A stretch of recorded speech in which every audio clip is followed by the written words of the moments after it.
Hi there.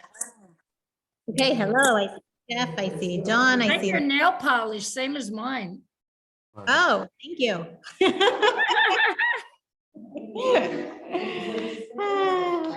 Life's little. Okay, so friends on Zoom. Hi, everyone. We're going to start. I think we should start, right? I don't want to make you wait too long. May I just say something real quickly? Yes. Is this Linda? Hi, Linda. I'm getting calls and I'm seeing that a lot of people are getting cut off and they can't get back in. Valerie's trying now. So I just wanted to let you know that. And I'll be quiet. Do you think there's more people? No, we don't want you to be quiet. Are more people trying to get? Well, it looks like Valerie got in, so. Okay. Okay, hopefully everyone's in, and if people join, we will, not a problem. They can also listen to the recording as we go. Okay. Are you Welcome back, recording? everyone. We're recording. Yes, thank you. I love it. I love it. I wish I could take you all with me all the time to remind me all the things I would forget. It is hard to remember to speak to the audience, speak to the laptop, and record. Okay, so here's how this is going to go. We are going to start. Now, it is an interactive class, so I do invite our Zoom friends to take part and speak. When the friends in the room speak, we will pass around a microphone, and hopefully you'll be able to hear them. That was a great idea, so hopefully that will work out. It's important to be interactive because the truth is that educational specialists have proven that in order to learn well, it's good to interact with what we're learning. And it's late, so it's it's good to hang on. I'm just gonna. Okay, I've muted the people on. If anyone wants to speak, you can just unmute yourself. Okay. Because there was some background noise.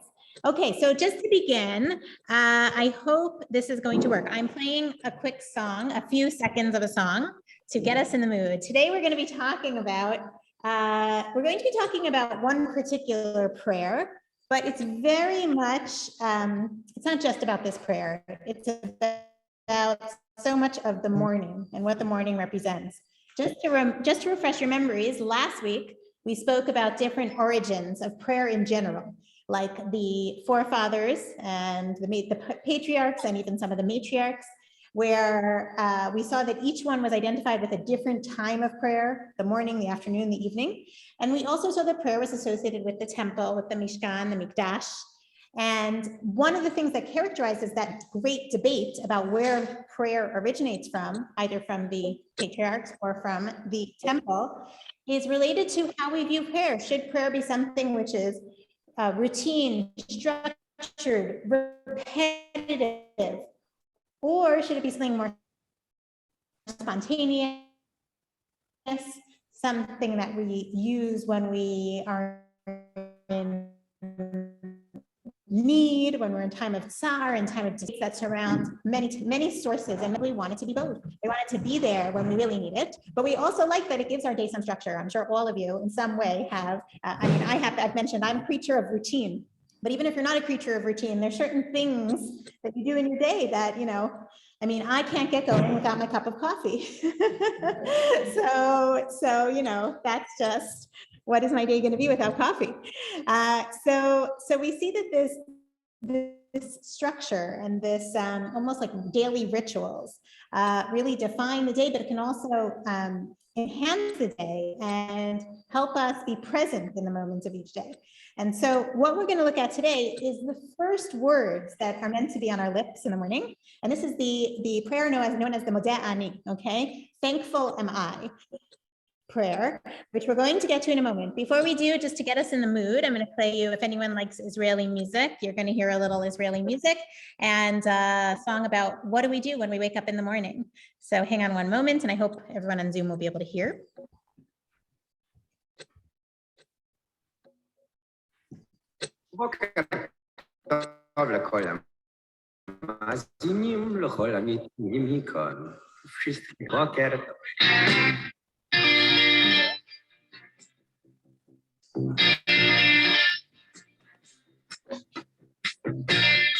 Here on Zoom?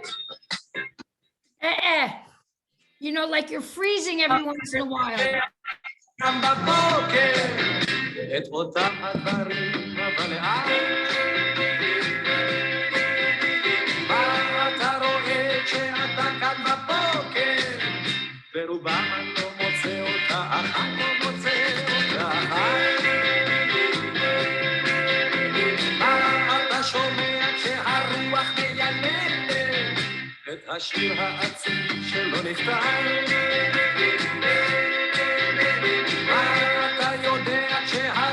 על הדלת, שנמאס לי כבר לשמוע, על הסתם לשמוע, על הסתם. Okay, so everyone know that song. Ari Einstein, really an incredible artist, Israeli artist. Love, yeah, so many of his songs, love. They get better with time. So what is this song saying? What do you do when you wake up in the morning? It says, what do you do when you wake up? What are the words? Share with us.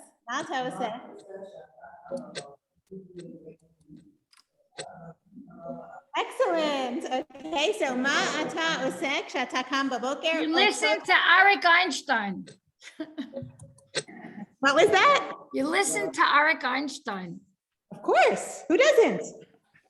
Oh, what do you do when you wake up in the morning? Yes. I see, right? Oh, okay, got it. Sorry.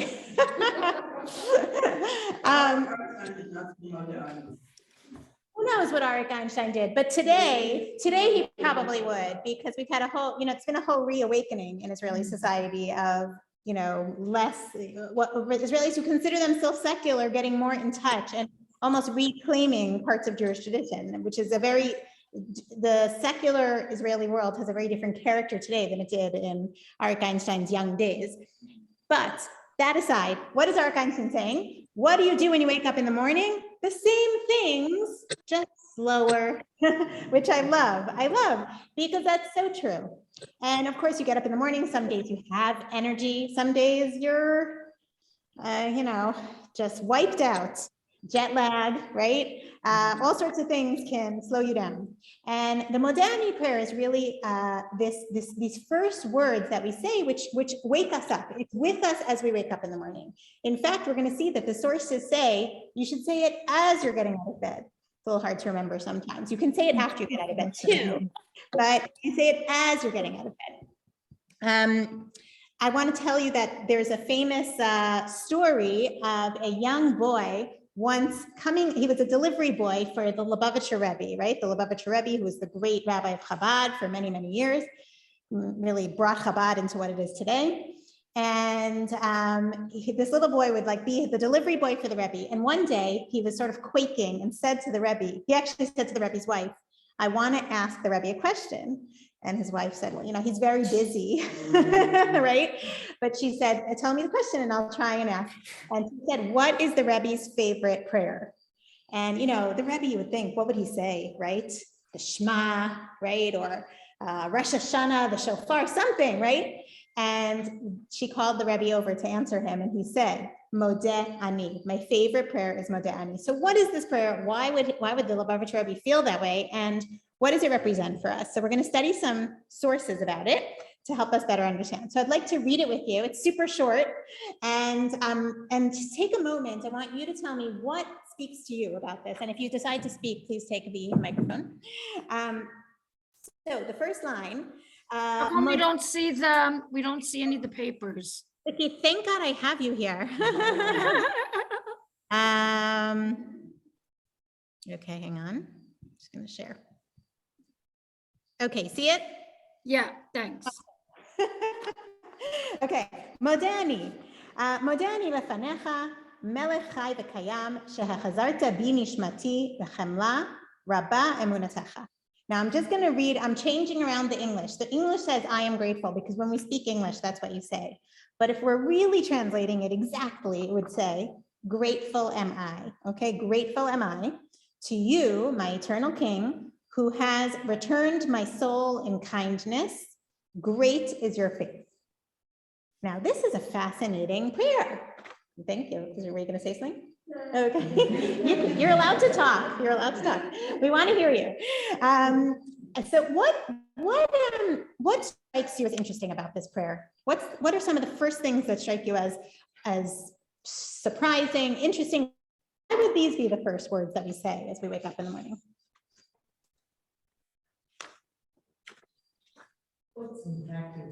Wait.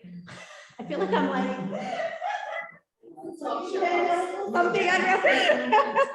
Yeah, Oprah.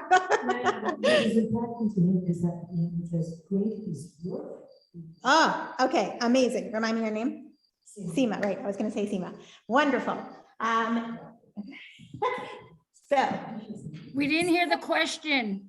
okay, the answer was I said, tell me something that you find interesting about the prayer. And Seema pointed out, why are we saying at the end of this prayer, great is your faith? Okay, if we are saying to God, grateful am I to you, God, okay, who has returned my soul in kindness. And then we finish it by saying, great is your faith. What is that about? Do you have an answer? I'd say that he has faith in us. Beautiful, beautiful. So Seema is saying something which several commentaries have said, and Rabbi Jonathan Sachs points out in he actually put out a Siddur with his commentary. And there he says, great is your faith in me. And God, we're saying you have faith in me. And I'm not going to give any commentary yet, but that's a very powerful thing to know as you wake up that someone has faith in you. God has faith in you. Right? That's an amazing thing. So it's already a very striking thing. What else strikes you as interesting about this prayer? In compensation, couldn't you say that the fact that he has faith in us, we're obliged to have faith in him? Okay. So that's taking it a step further. Shima saying we should also have faith in God if God has faith in us, maybe. But for now, there's no conditions. Just great is your faith in us. Okay, and we're going to try and understand why soon. Yes. Oh, yes. At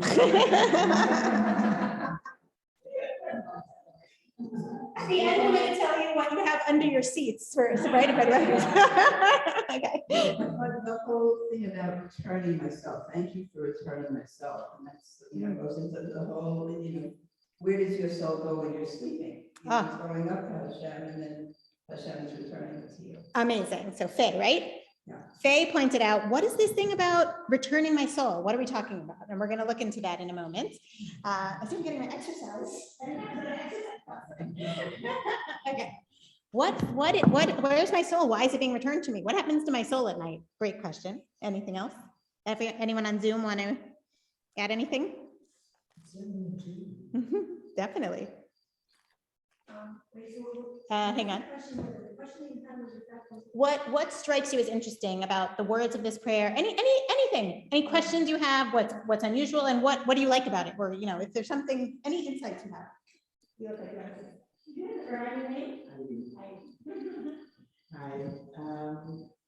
I just think that was word no doubt.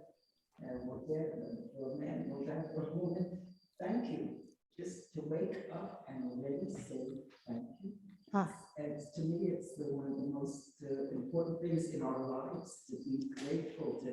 There was an experiment once that someone said that they should make a list of 100 things that they're grateful for. And the woman was in a very difficult situation after a divorce, and she said she can't even think of one. And then she said, start with some physical things. And you know what? Before she turned around, almost a few minutes later, she wrote that, I don't know why I got up to 100. Wow. So just the idea of saying thank you for the first thing in the morning attracts me. Okay. Feels that that's something. Amazing. Irene, right? You said Irene. Irene, thank you. Okay, you just put it down for a minute. So Irene, could you hear? Ricky, could you hear Irene? Yeah. This is awesome. Great. Okay, so Irene is saying something really powerful and really beautiful, which also has been pointed out by Rabbi Sachs and others. The fact that the first word we say in the morning is thank you, thankful, that's a very interesting thing. And we're going to get back to that idea. So we've already touched on a lot of things. We're going to jump into the sources unless anyone wants to add anything. Okay. Scroll us down, please. Sorry? The sources, scroll us down. We're still good. We're still good. You can see. Right? Okay. So the first source. Now, sorry. A lot that when we get up, we're grateful to Hashem that He's got faith in us that He should give our soul back to us every day. Aha, beautiful, right? Excellent. And that also relates to the fact that we are created in the image of God. And so there's some connection here, right? Something happens when we go to sleep, and we have to understand what that is. Thank you. So we're going to look at some sources today. I'm going to introduce you to some heavy duty sources. This is not only Torah, it's not only biblical sources, it's not only Rashi. We're going to look at some really hardcore Jewish legal material. And it's important because this is the stuff which is the foundation of Judaism and Jewish practice. So the first source is actually the first words of the Shulchan Aruch. The Shulchan Aruch is the most significant work of Jewish law. If we want to know anything about Shabbat or prayer or kashrut or anything we do, we open up that book, which takes us back to the Talmud and and then from there you can look at what comes after in more modern interpretations, but that is to this day the most essential book of Jewish law. And the Shulchan Aruch, which is from the 16th century, opens up with the following very interesting words. He opens up with the beginning of the day, just like Modani. One should strengthen oneself like a lion to get up in the morning, to serve his or her creator, so that it is he or she who awakens the dawn, okay? Now, obviously, the Shulchan Aruch spoke more in male. I just added in some female there because we're a group of women, but it is speaking to us as well. We all need to get up, says the Shulchan Aruch, like a lion, okay? How many of you wake up like a lion in the morning? Ha, ha, ha. And serve our creator. And we should awaken the dawn. I don't know what time you wake up, but I wait till the last second possible to get up to get my children out of school. And if I didn't have to get up for that, I would probably sleep in another half an hour or so. So some people are very good. Some people are very much morning people. But I wonder about the Shulchan Aruch. I wonder about the Shulchan Aruch's emphasis. The author of the Shulchan Aruch is called Rav Yosef Karo. What was he thinking when this is what he wrote? Was he thinking, yeah, this is how I get up every day? Or perhaps he was thinking, gosh, this is what I should do. I should work on myself to get to the point that I can wake up like a lion. He's advising people to wake up. We should all try to wake up, right? Wake up like a lion. By the way, I think this is a very interesting perspective, certainly during the beginning of Corona, when all routine went out the window, right? We didn't have to get to work. We didn't have to get our kids to school. I mean, Zoom school was like, what didn't even exist those first few weeks. Suddenly you couldn't go to shul if you wanted to go to shul. What do you get up for? Where do you go? How does your morning start? And so these things which Jewish law and the Sidur create for us, this framework, we took it so much for granted, and then the world was shaken up and we realized, wow, like there's something to this. Okay. Another work of Jewish law called the Mishnah Brura goes on to say in source 2, and we see here that they're emphasizing the importance of saying this. Now, yes. I'm sorry. Not at all, please. But going back to the show, microphone, it says. Uh-oh. Sorry, guys. Going back to the show, the end it says, awakens the dawn. Yeah. What is the meaning of that? Right. So I suspect he means get up before dawn. You should get up and awaken the dawn, meaning you should get up before the dawn, not the dawn should waken you up. Remember, they didn't have electricity. Reference rather than message. Yeah, I think he's saying get up early, get up like a lion, get up early, get up even before it's light, get up and get going. Just as get up as the dawn is rising. You think? Yeah, what do you think, Ricky? Oh my goodness, get up early before dawn. I don't do that. I think that's what he's saying. Right. But now I'm gonna, go on, Mandy. You know what I think it equates to? Do you remember when you were a child and it was your birthday? You couldn't wait to open up your presents and you were so excited. Yes. But you should be excited about life. Yes. That sort of say, this is what I interpreted, that they're saying that every day should be so full of excitement that you can't wait to experience it, that there's something amazing going to happen, and it brings you back to that child sort of feeling that you just have to see what are in those boxes, to open your presents, but it's the presence of life and the presence of the day. Yes, but how do you do that every day, right? And this is what, now I think you're putting your finger on something really important, which is, you're talking about that excitement, that childlike excitement and innocence and happiness and, right? How many of us as adults have that on a regular basis, right? It's something we strive for. And in fact, it's something that in today's world, there's a lot of literature about, right? How to work on our happiness, how to get us to the point that we're motivated. And now you're really getting into some stuff that I was going to get to at the end, but we're going to see this idea, who struggles to get up in the morning besides teenagers? Okay. Besides teenagers, people who are struggling with their emotional wellness. Certainly people who have depression have a real challenge, right? Waking up is one of the hardest things for them. What do I get out of bed for, right? They have to talk themselves. One of the things there are skills given to people who struggle with depression. And I mean, from minor to major. And so I think when we read these things, we hear almost a message of emotional well-being kind of infused into this prayer. And so let's see what the Mishnah Berurah says in source 2.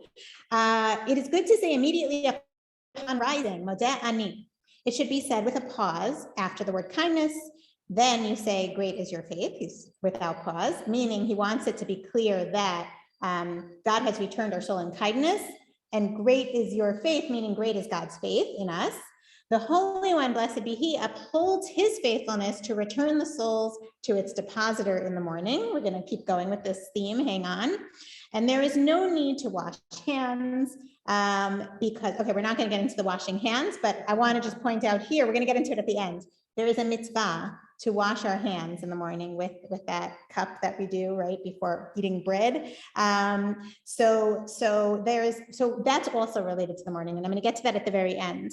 But the Mishnah Berurah is a work of Jewish law from the 19th century, okay? 19th, early 20th century.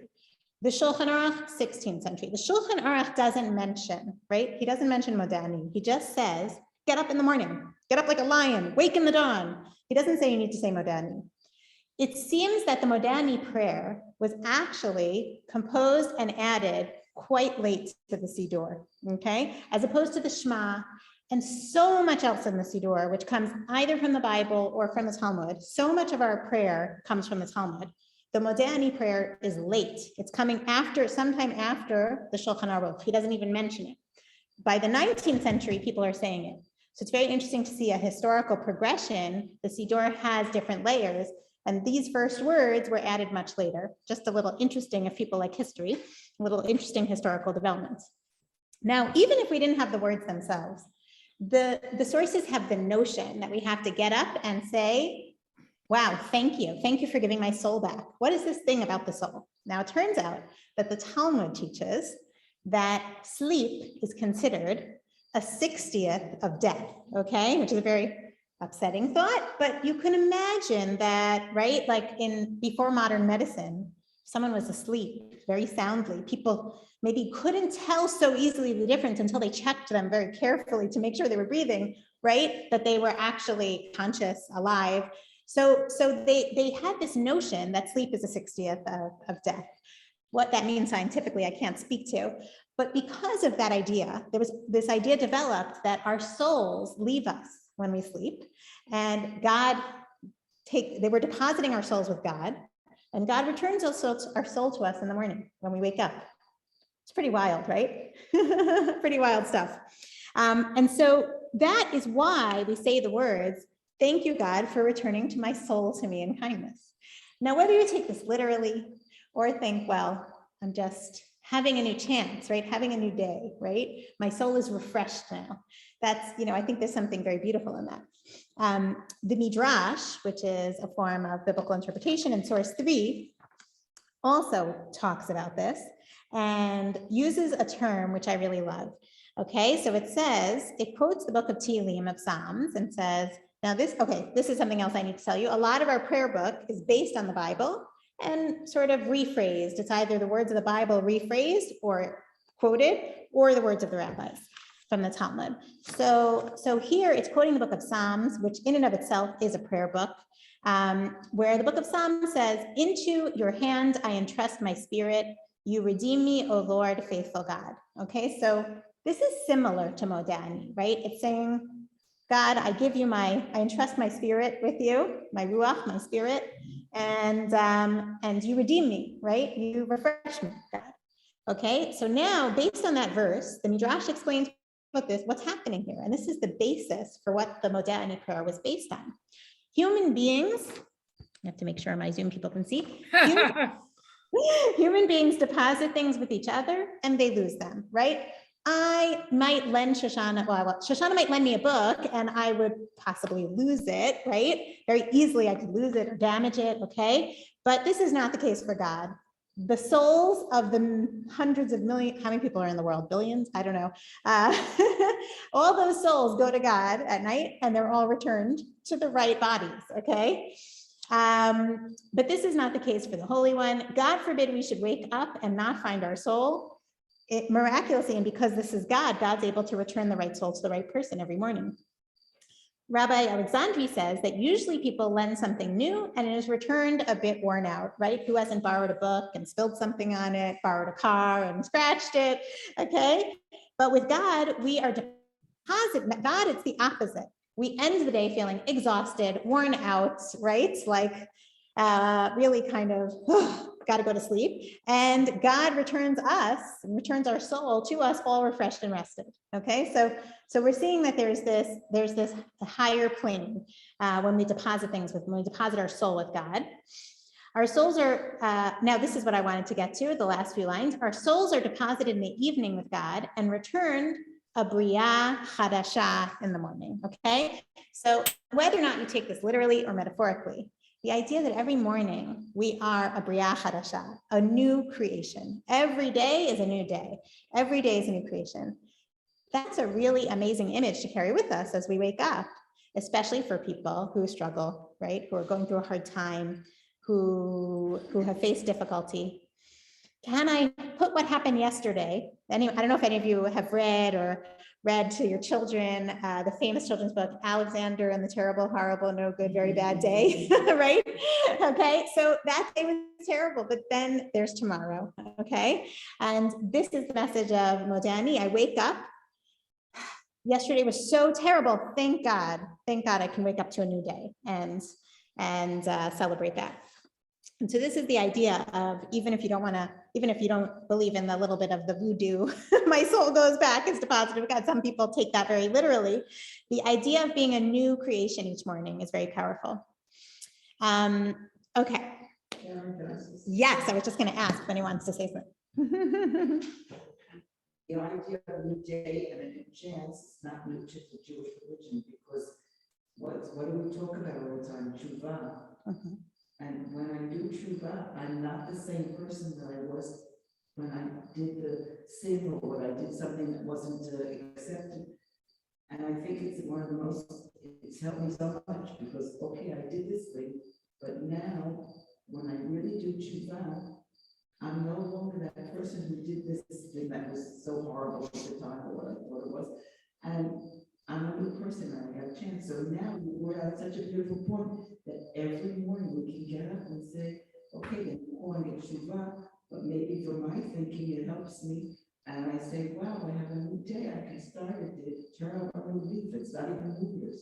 And yes, we can get on and that, and I'm not sure. You find out, please, if Esty and Shimi are going tomorrow in the morning?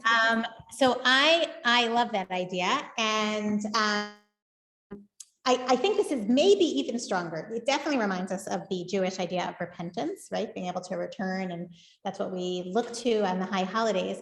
But I think it's even stronger than that. It's saying, no, you're a new, it's like you're reborn, sounds very not Jewish, but you have to think of yourself like a new creation, right? It's a whole new page each time. What do you want to write your page about your day? Okay, and I think that that's very powerful. The next source I want to talk about, this starts to get into a little bit of the psychology. Now, psychology is a very new field, and prayer came well before psychology. But there's so much psychology in prayer and in the way the interpreters and the rabbis and Jewish sources talked about prayer. So if you look at source 4 is from a book called the Kitzur Shulchan Aruch, which sounds a lot like the first book, the Shulchan Aruch, because the Shulchan Aruch is huge and very hard to understand. And what this guy did, this rabbi, whose name I just want to get right, is Rabbi Shlomo Gansfried, okay, in the 1900s, okay, he wrote this book, which was like, it's like, I don't want to say the Cliff Notes, but kind of like that. He just made it much more readable, much more accessible, and brought home the important points so that anybody could just open this book at their Shabbat table or when they wanted to learn something and read it and understand it. So here's what he says about Modani. And again, this shows you that by the 1900s, it was a regular part of the daily service, even if in the 1600s it wasn't. So he says in source 4, therefore, it is imperative for a person to be strong as a lion. Okay, so he's quoting that Shulchan Aruch and making it more understandable. So what does it mean to wake up strong as a lion? Immediately upon awakening and reciting Modani, you should rise with alacrity for the service of the Creator before you are overwhelmed by your evil impulse with various excuses not to rise, right? How many of us need to build into our schedule, okay, I'm going to exercise on Tuesday, Thursday, and Friday, because if I don't build it in, I know I'll come up with some excuse not to do it. You might be outsmarted and seduced in the winter with this argument. How can you rise now so early in the morning when the weather is so cold? Or in the summer, it will argue, how can you rise from your bed while you're still not satisfied with enough sleep? Or other similar claims. The evil impulse knows very well the art of entrapping a person with all kinds of snares to prevent him from rising. Therefore, every sensitive person who fears and trembles before the word of God must triumph over the evil impulse and not listen to it, even if it is extremely difficult because of physical considerations or laziness. You should realize that if you were called by any individual to participate, We don't see. sorry. You should realize that if you were called by any individual to participate in a business transaction in which there is profit, or to collect a debt, or if someone called with a plan to save your wealth from disaster, for example, if a fire occurred in the city or something similar occurred, you certainly would be quick to wake up and immediately, because of your concern for your wealth and your possessions, you would certainly not act sluggishly. Once, and listen to how he gives you sort of self-help. Once you accustom yourself to this practice 4 or 5 times, you will no longer find it difficult. Okay, so obviously a little bit of the language is a little like, pushy, like you should do this, you should do that. That's not so much how we speak today. And he's from, 120 years ago, but his point is well taken, right? We all have those evil impulses, those temptations to sleep in, to not do, to put things off, to not start the day on the right foot. And he's saying the power of starting the day on the right foot can really make a difference to your whole day. And I think that this gets into the psychological elements of how we start our day. And of course, whether or not you say only Modani or a little bit more of prayer, or whether you just take some deep breaths and have some mindfulness in the morning, I think that all of these things can be some element of prayer in our day and some element of what it was meant to be. Okay, I'm going to go on, but if anyone wants to add anything to that or say anything about that. Okay, or ask anything. Okay, so the next thing we're going to look at is we're going to shift gears a little bit. So we talked a lot about why we need to get up and get out of bed, right? They're basically saying the Modani is almost like an exercise, like a yoga move. You get up, you sit up, you say your words, and it helps you wake up like a lion. Now we're going to get into a little bit more of a philosophical interpretation. And this is from Rabbi Kook, right? Rav Kook, which some of you may have heard of as the first chief rabbi, Ashkenazi chief rabbi of Israel before it was Israel. And he actually wrote a 2-volume very long and beautiful interpretation on the Shiur. And so this is excerpts from some of the things he says about Modeh Ani. So he says as follows, source 5. Modeh Ani is an expression of gratitude to the Almighty for returning my soul to me after its nocturnal journey, whatever that is, whatever that may be. We do not wait, and one second, I have to make sure everyone can see. We do not wait until we have washed our hands to recite Modeh Ani. Okay, so I just want to stop for a moment and say something about this. This idea of washing our hands is part of Jewish practice in the morning. We take the washing cup and we do one on each hand, okay, 3 on one, 3 on the other. And this is something we do before we can say the name of God.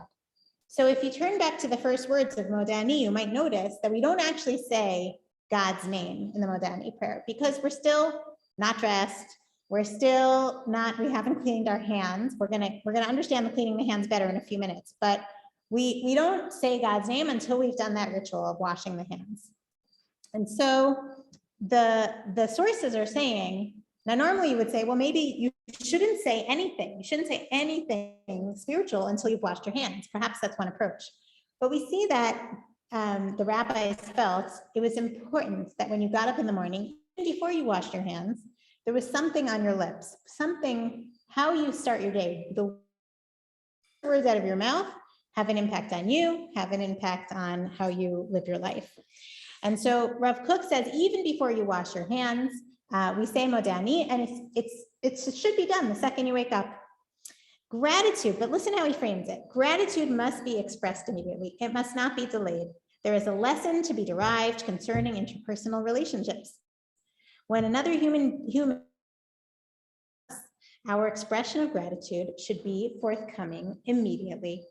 And so Rav Kook is saying, Modeh Ani is a precedent. It's a way of behaving, okay? And it's a way of it's how we relate to God. The first person we should think in the morning is God for creating us.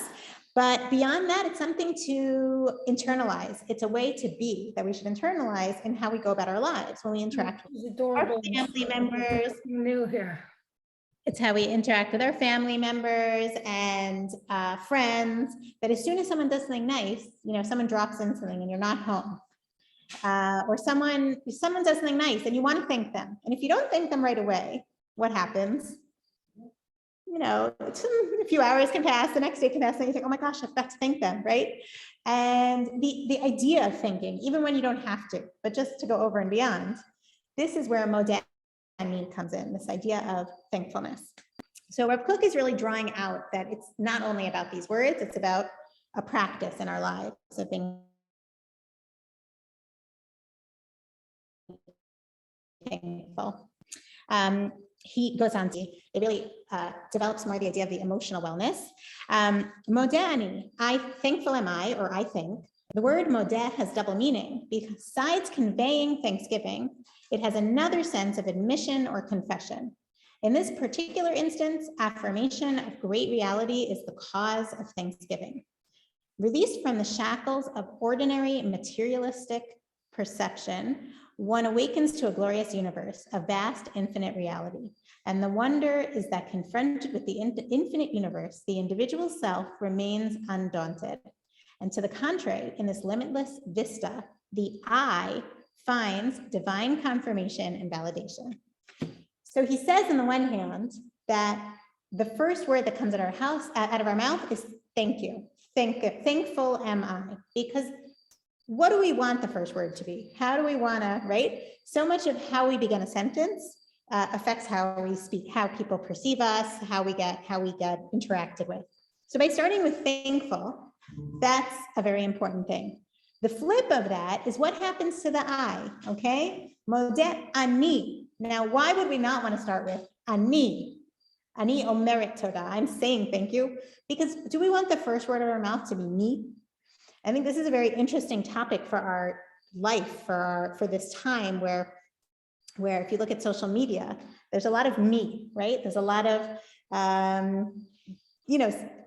there's some beautiful stuff, and I'm all for social media, but sometimes there's too much me, right? Too much a focus on the I, on the individual. And so this prayer is saying, on the one hand, we want to actually uplift the I, say, I count, I'm important, my soul is coming back, I have great things to do today, okay? But it's also saying, we have to start first by saying thank you, and then there's the I, there's the individual. This is particularly significant for people who struggle with the I. Some people, like we talked about in the beginning, with emotional well-being and depression and mental health, which is quite a strong issue today, a very relevant issue today. There may be people who feel, well, why should I get out of bed? What do I have to do today? And in fact, one famous rabbi in source 6 addresses this. This is a famous work of Hasidism, a Hasidic rabbi called Rabbi Nachman of Breslov. And what's really interesting about him is Karen, can you move down the scrolling? yes, thank you.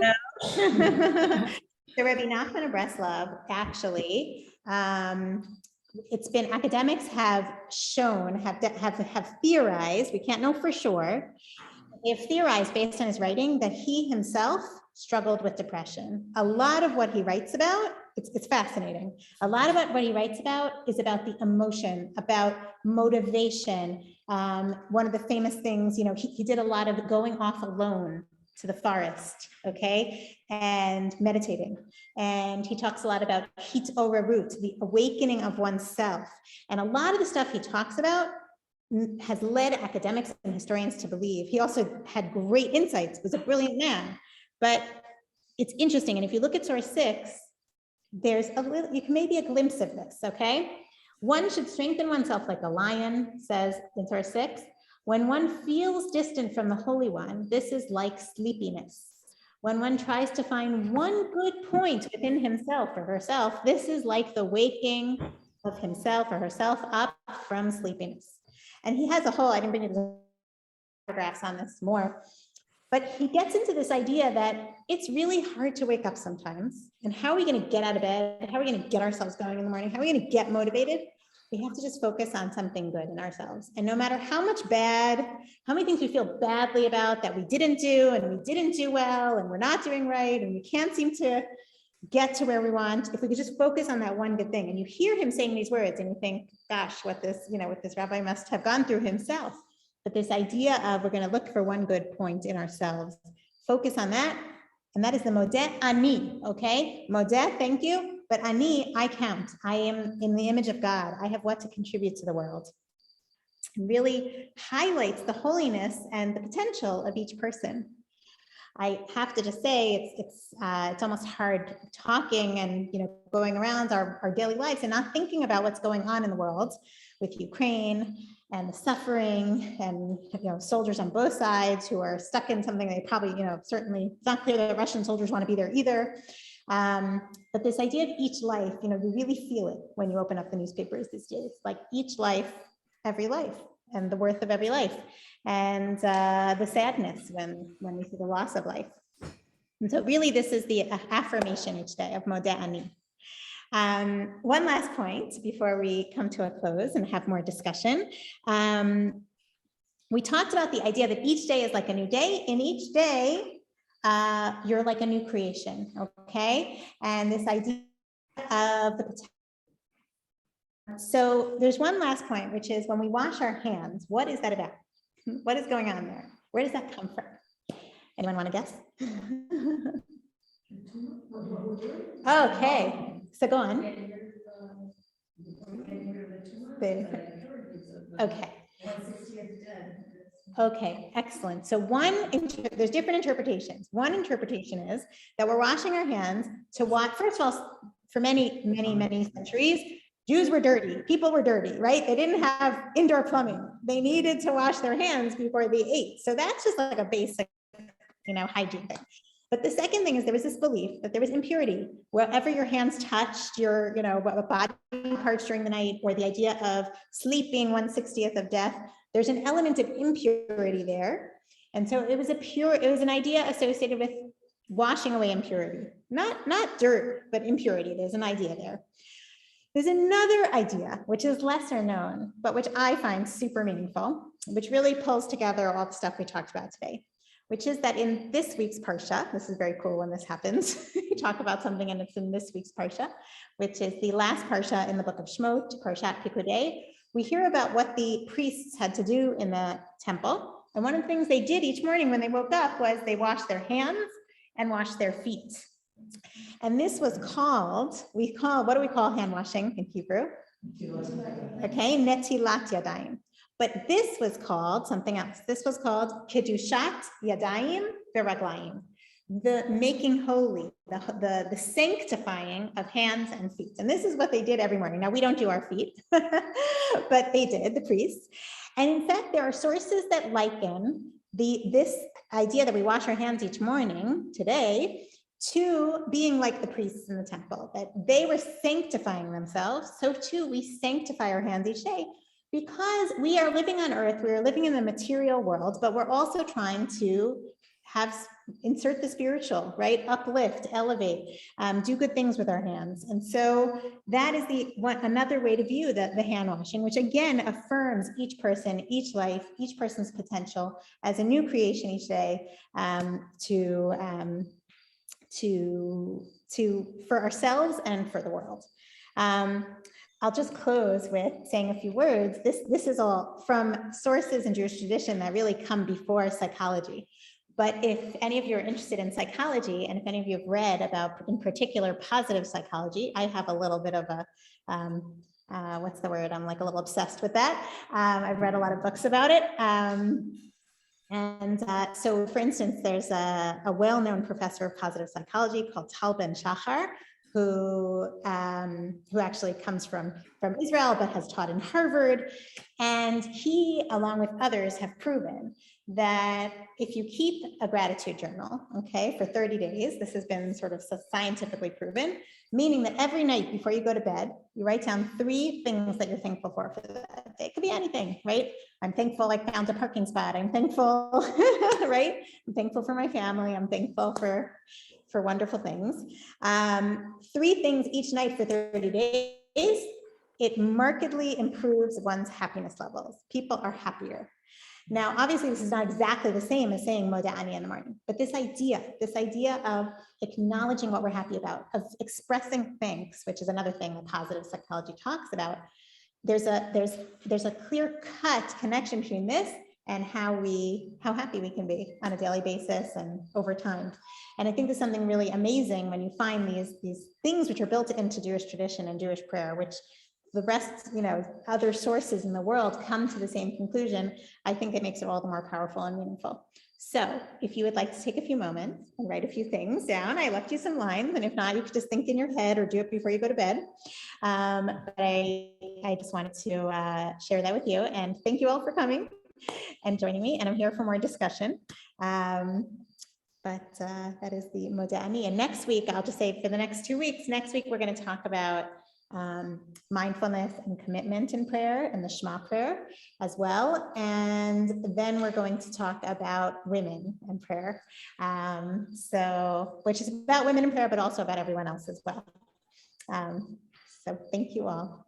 Thank you. Yasher koach. Thank you, Ricky, and thank you so much for all of your help. Very much appreciate it. Are you kidding? A pleasure. Enjoy.